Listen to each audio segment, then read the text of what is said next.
City India news Telugu.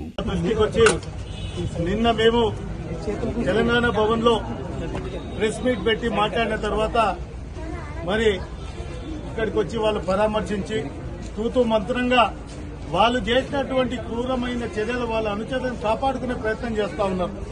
ఈ రోజు ఆ కుటుంబానికి అండగా ఉండాల్సినటువంటి ప్రభుత్వం పూర్తిగా నిస్సిగ్గుగా నిందితులను వెనుకేసుకుని రావడం చాలా దురదృష్టకరం అని కూడా చెప్తా ఉన్నాం. అక్కలు ఇద్దరు వచ్చినారు. అక్కలకు చెప్పింది అమ్మ ఎవరైతే శివ అనే విషయం చెప్తే శివ పేరు మార్చి శివమ్మ అనే ఆమెను కేసు రిజిస్టర్ చేసినారు. ఎంత దారుణంగా ఉందంటే కొల్లాపూర్ నియోజకవర్గంలో ఈ రోజు జరుగుతున్న ఇదొక కేసు, ఇదొక ఉదాహరణ. ఇది మన లైవ్ చూస్తా ఉన్నాం. ఇలాంటి మన దృష్టికి లాంటివి ఎన్నో సంఘటనలు జరుగుతూ ఉన్నాయి. మేము గౌరవ ముఖ్యమంత్రి గారిని కూడా 2-3 సార్లు మీడియా ద్వారా రిక్వెస్ట్ చేసినాం. సార్, ఇక్కడ జరుగుతున్నటువంటి అరాచకాలు దుర్మార్గాలపై ఖచ్చితంగా మీరు ఒక ఎంక్వైరీ వేయించండి.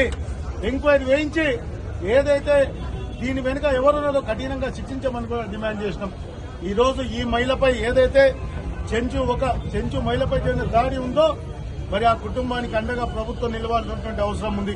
2 లక్షల రూపాయలు ప్రకటించిపోవడం కాదు, ఖచ్చితంగా 50 లక్షల రూపాయలు ఇవ్వాలి. వాళ్ళ పిల్లలను రెసిడెన్షియల్ స్కూల్లో పెట్టి చదివించాలి. వాళ్ళ భూమి వాళ్ళకి ఇచ్చి వాళ్ళు వ్యవసాయం చేసుకునే విధంగా కూడా ప్రభుత్వం అండగా నిలబడాలని కూడా మేము డిమాండ్ చేస్తాం. వాళ్లకు న్యాయం జరిగే వరకు బీఆర్ఎస్ పార్టీ తరఫున ఖచ్చితంగా అందరం పోరాడుతా ఉన్నాం. పోలీస్ వ్యవస్థ మీపై ప్రజల నమ్మకం, విశ్వాసం కలగాలి. కానీ ఈ విధంగా ఎవరైతే మగవారి పేరు చెప్తే ఆడవాళ్ల పేర్లు తీసుకొని అమ్మాయిని భయపెట్టడం చాలా దురదృష్టకరమైన విషయాన్ని కూడా చెప్తా ఉన్నాం. ఖచ్చితంగా అమ్మాయికి న్యాయం జరిగే వరకు అన్న జనార్దన్ ఇందాక మాట్లాడుతున్నాడు. నాగర్ కర్నూలు జిల్లా ఉండే గతంలో కర్నూలులో ఫ్యాక్షన్ సంస్కృతిని అని విన్నాము.